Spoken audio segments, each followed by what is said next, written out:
India Pakistan സംഘർഷത്തിന് ശേഷം ഇപ്പോൾ ഇതാ മറ്റൊരു സംഘർഷം ഉണ്ടാവുകയാണ്. ഇറാനും ഇസ്രയേലും തമ്മിലാണത്. നേരത്തെ നമ്മൾ ഉണ്ടാകുമെന്ന് പ്രതീക്ഷിച്ചതാണ്, പക്ഷേ ഇപ്പോൾ അതിനിതാ തുടക്കമായിരിക്കുകയാണ്.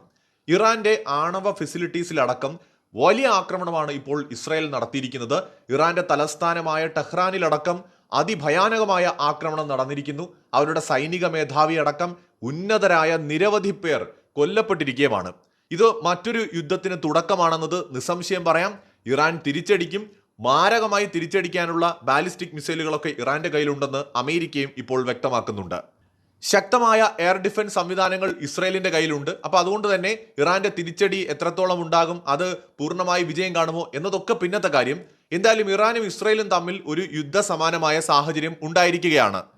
പക്ഷേ കൗതുകം തോന്നിയ കാര്യം, നമ്മുടെ കമന്റ് ബോക്സുകൾ എടുത്ത് നോക്കിക്കഴിഞ്ഞാൽ ഏകപക്ഷീയമായിട്ട് കുറെ പേര് ഇറാനെ കുറ്റം പറയുന്നു, കുറെ പേര് ഇസ്രയേലിനെ കുറ്റം പറയുന്നു. ഇന്ത്യക്കാരായിട്ടുള്ള നമ്മൾ ഈ ഇന്ത്യയും ഇസ്രയേലും തമ്മിലുള്ള റിലേഷനെ കുറിച്ചും ഇന്ത്യയും ഇറാനും തമ്മിലുള്ള റിലേഷനെ കുറിച്ചും മിനിമം അറിഞ്ഞിരിക്കേണ്ടത് ആവശ്യമാണ്. അന്താരാഷ്ട്ര മാധ്യമങ്ങളുടെ അടക്കം കമന്റ് ബോക്സിൽ പോയി നമ്മൾ ഏതെങ്കിലും ഒരു രാജ്യത്തിന്റെ പക്ഷം പിടിച്ച് സംസാരിക്കുമ്പോൾ നമ്മുടെ രാജ്യവും ഈ രാജ്യങ്ങളും തമ്മിലുള്ള ബന്ധത്തെക്കുറിച്ച് നമുക്കൊരു മിനിമം ബോധം വേണമല്ലോ. പലർക്കും അത് ഉണ്ടെന്ന് തോന്നുന്നില്ല. അതുകൊണ്ടാണ് പറയുന്നത്. ഇന്ത്യയും ഇറാനും തമ്മിൽ വളരെ ഊഷ്മളമായൊരു ബന്ധമുണ്ട്. ഇന്ത്യയും ഇസ്രായേലും തമ്മിൽ വളരെ ശക്തമായ ഒരു ബന്ധമുണ്ട്. എന്ന് വെച്ചാൽ ഇവിടെ യുദ്ധം ചെയ്യുന്നത് നമ്മുടെ രണ്ട് ഫ്രണ്ട്ലി രാജ്യങ്ങളാണ്. നമ്മുടെ രണ്ട് സുഹൃത്തുക്കൾ തമ്മിൽ യുദ്ധം ചെയ്യുമ്പോൾ നമുക്ക് ആ യുദ്ധം ഉണ്ടാകാതിരിക്കാനാണ് നമ്മൾ പരമാവധി ശ്രമിക്കേണ്ടത്. അല്ലെങ്കിൽ ആ യുദ്ധത്തിൽ പക്ഷം പിടിക്കുന്നതിന് പകരം ആ യുദ്ധം അവസാനിപ്പിക്കാൻ വേണ്ടിയിട്ടാണ് നമ്മൾ ഇടപെടേണ്ടത്. എന്തുകൊണ്ടാണ് എന്നുകൂടി പറയാം. ആദ്യം ഇന്ത്യ ഇറാൻ റിലേഷനെ കുറിച്ച് തന്നെ സംസാരിക്കാം. ഇന്ത്യ ഇസ്രായേൽ ബന്ധത്തെക്കുറിച്ച് സത്യത്തിൽ പ്രത്യേകിച്ച് എന്തെങ്കിലും പറയണമെന്ന് പോലുമില്ല. എല്ലാവർക്കും അറിയാം എത്രത്തോളം ഡീപ്പ് ആയിട്ടുള്ള ബന്ധമാണെന്ന്. അതുകൊണ്ട് തന്നെ പലർക്കും അധികം അറിയാത്ത ഇറാൻ ഇന്ത്യ റിലേഷനെ കുറിച്ചാണ് പറയുന്നത്. ഇറാനിൽ ഇന്ത്യ ഒരു പോർട്ട് ഓപ്പറേറ്റ് ചെയ്യുന്നുണ്ട്. അത് ഒരുപക്ഷെ എല്ലാവരും കേട്ട് കാണും, ചാമ്പഹാർ പോർട്ട്. ഈ ചാമ്പഹാർ പോർട്ട് എന്ന് പറയുന്നത് ഇന്ത്യയെ സംബന്ധിച്ചിടത്തോളം സ്ട്രാറ്റജിക്കലി നോക്കിയാൽ വളരെ വളരെ പ്രധാനപ്പെട്ട ഒരു പോർട്ടാണ്. ഇതിന്റെ പൂർണ്ണമായ നടത്തിപ്പ് ഇന്ത്യക്കാണ്. ഇന്ത്യക്ക് അഫ്ഗാനിസ്ഥാനിലേക്കും സെൻട്രൽ ഏഷ്യയിലേക്കും കടക്കാനുള്ള ഒരു കവാടം കൂടിയാണ് ഇറാനിലുള്ള ചാമ്പഹാർ പോർട്ട്. ഇപ്പോൾ നമ്മുടെ ഇന്ത്യയുടെ ഏറ്റവും വലിയ പ്രശ്നം എന്താണെന്ന് വെച്ചാൽ, നമുക്ക് സെൻട്രൽ ഏഷ്യയിലേക്ക് പോകണമെന്നുണ്ടെങ്കിൽ നോർമലി നമുക്ക് പാകിസ്ഥാനിലൂടെ പോകാം. ഇപ്പോഴത്തെ ഒരു സാഹചര്യം അങ്ങനെയാണ്. ഇന്ത്യയുടെ ഗിൽജിത് ബാൾട്ടിസ്ഥാൻ കൺട്രോൾ ചെയ്യുന്നത് പാകിസ്ഥാൻ ആയതുകൊണ്ട് പാക് അധീന കാശ്മീരിലൂടെ നമുക്ക് അഫ്ഗാനിസ്ഥാൻ വഴി നമുക്ക് താജിക്കിസ്ഥാനിലേക്കും സെൻട്രൽ ഏഷ്യയിലേക്കും ഒക്കെ പോകാം.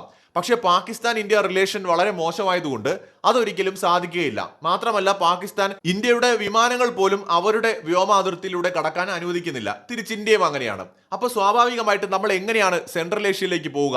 നമ്മുടെ മുമ്പിൽ വേറെ ചോയ്സ് ഒന്നുമില്ല. ചൈനയിലൂടെ പോകാൻ പറ്റില്ല. നമുക്ക് വേറെ ഒരു വഴിയുമില്ല. അവിടെ നമ്മുടെ ഏക വഴി എന്ന് പറയുന്നത് ഈ പറയുന്ന ഇറാനാണ്. ഇറാനിലെ ചാമ്പഹാർ പോർട്ട് വഴി അഫ്ഗാനിസ്ഥാനിലൂടെ നമ്മൾ സെൻട്രൽ ഏഷ്യയിലേക്ക് പോവാണ്. അഫ്ഗാനിസ്ഥാനിലൂടെ നമ്മൾ താജിക്കിസ്ഥാൻ, ഉസ്ബെക്കിസ്ഥാൻ, കസാഖിസ്ഥാൻ തുടങ്ങിയ രാജ്യങ്ങളിലേക്കും റഷ്യയിലേക്കും വരെ നമുക്ക് നമ്മുടെ ചരക്ക് നീക്കം നടത്താൻ ഈ ഒരു പാതയിലൂടെ സാധിക്കും. ഇത് വളരെ വളരെ പ്രധാനപ്പെട്ട ഒരു കാര്യമാണ്. മാത്രമല്ല international north south transport corridor എന്ന് പറയുന്ന ഒരു കോറിഡോർ ഉണ്ട്. ഇന്ത്യയും റഷ്യയും ഒക്കെ ഉൾപ്പെടുന്ന ഒരു കോറിഡോറാണ്. ഇത് പ്രധാനമായി കടന്നു പോകുന്നത് ഇറാനിലൂടെയാണ്. അവിടെയാണ് ചാമ്പഹാർ പോർട്ട് വളരെ പ്രധാനമായി മാറുന്നത്. അപ്പൊ ഇന്ത്യയുടെ വ്യാപാരങ്ങൾക്കും സെൻട്രൽ ഏഷ്യൻ രാജ്യങ്ങളുമായിട്ടുള്ള ബന്ധത്തിനും ഒക്കെ വളരെ പ്രധാനപ്പെട്ട ഒരു പ്രദേശമാണ് ഇറാനും അവരുടെ ചാമ്പഹാർ പോർട്ടും എന്ന് പറയുന്നത്. അതുകൊണ്ട് നമ്മളുമായിട്ട് വളരെ അടുത്ത ബന്ധമാണ് ഇറാൻ ഉള്ളത് എന്ന് നമ്മൾ മനസ്സിലാക്കേണ്ടതുണ്ട്. മാത്രമല്ല ഇന്ത്യയും ഇറാനും തമ്മിൽ ഹൈ ലെവൽ മീറ്റിംഗ്സ്, അതായത് NSA ലെവൽ മീറ്റിംഗ്സ് നിരന്തരം റെഗുലർ ആയിട്ട് നടത്താറുണ്ട്. ഡിഫൻസ് കോർപ്പറേഷൻ ഉണ്ട്. അതുപോലെ തന്നെ ഒന്നിച്ചുള്ള നേവികളുടെ മറ്റുമൊക്കെ ഡ്രില്ലുകൾ നടക്കാറുണ്ട്. അതായത് വളരെ ക്ലോസ് ആയിട്ടുള്ള റിലേഷൻ മെയിൻറ്റെയിൻ ചെയ്യുന്നുണ്ട്.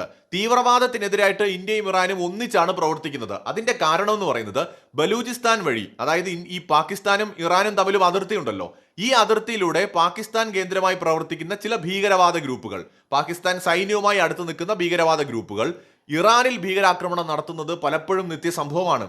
ഈ കാരണങ്ങളാൽ ഇറാനും പാകിസ്ഥാനും ഈ അടുത്തിടെ പോലും യുദ്ധത്തിന്റെ വക്കോളം എത്തിയതാണ്. അങ്ങോട്ടും ഇങ്ങോട്ടും ആക്രമണങ്ങളൊക്കെ നടത്തിയതാണ്. പാകിസ്ഥാൻ ഒരു സുന്നി ഭൂരിപക്ഷ രാജ്യവും ഇറാൻ ഒരു ഷിയ ഭൂരിപക്ഷ രാജ്യവുമായതുകൊണ്ട് പരസ്പരമുള്ള ഈ പോര് ഇപ്പോഴും തുടരുകയാണ്.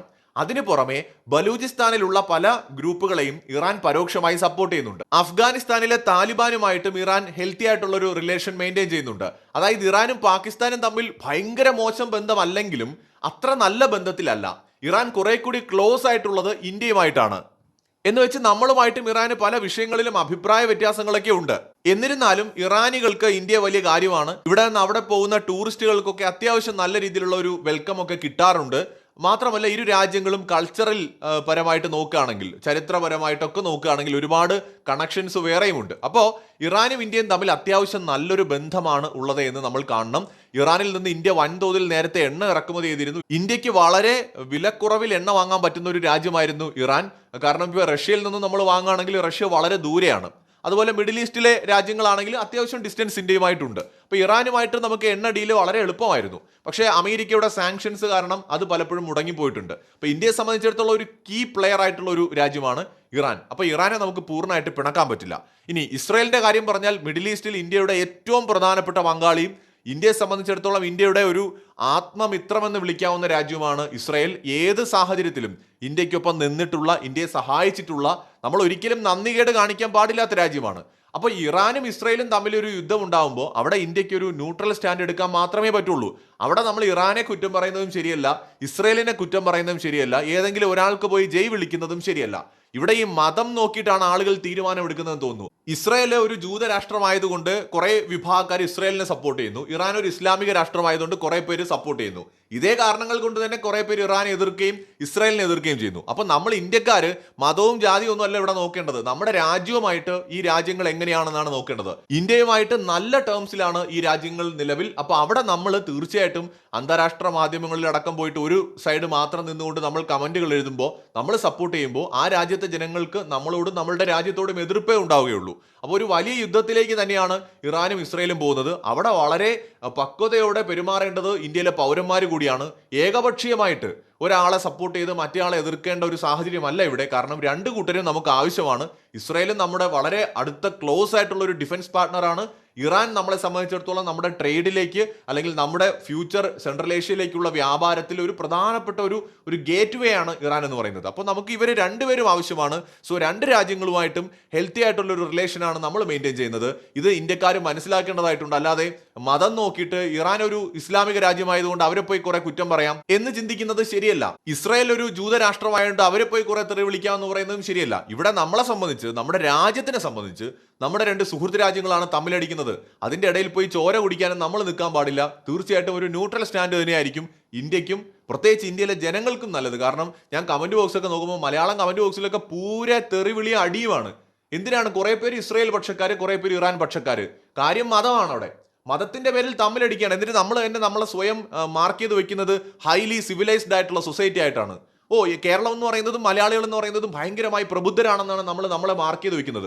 രണ്ട് രാജ്യങ്ങൾ തമ്മിൽ യുദ്ധം ചെയ്യുന്ന സമയത്ത് മതത്തിന്റെ പേരിൽ പക്ഷം പിടിക്കുക എന്ന് പറയുന്നത്, നമ്മളും പാകിസ്ഥാനും തമ്മിൽ എന്താണ് വ്യത്യാസം? നമ്മളും തുർക്കിയും തമ്മിൽ എന്താണ് വ്യത്യാസം? അപ്പോൾ പിന്നെ അവരെ കുറ്റം പറയാനുള്ള എന്ത് യോഗ്യതയാണ് നമുക്കുള്ളത്? അല്ലെങ്കിൽ അവരങ്ങനെ ചെയ്യുന്നതുകൊണ്ട് നമ്മളും ചെയ്യാമെന്ന് പറയുന്നത് ശരിയാണോ? ഒരിക്കലും നമ്മൾ മതം നോക്കിയിട്ടല്ല രണ്ട് രാജ്യങ്ങൾ തമ്മിലുള്ള പ്രശ്നത്തിൽ നമ്മൾ പക്ഷം പിടിക്കേണ്ടത്.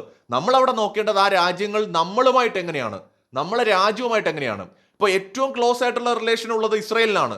അതിനൊരു പടി താഴെ ഇറാൻ ഉള്ളൂ. പക്ഷെ അപ്പോഴും നമ്മൾ മനസ്സിലാക്കേണ്ടത് ഇറാനും ഇസ്രായേലും നമ്മുടെ സുഹൃത്തുക്കൾ തന്നെയാണ്. നമ്മളുമായിട്ട് ശത്രുതയൊന്നും അവർക്കില്ല. അപ്പൊ ഇത് മനസ്സിലാക്കാതെ നമ്മൾ പോയിട്ട് മതത്തിന്റെ പേരിൽ ദയവ് ചെയ്ത് പക്ഷം പിടിച്ച് തമ്മിലടിക്കാതിരിക്കുക. മറ്റൊരു വീഡിയോയുമായി വീണ്ടും വരാം.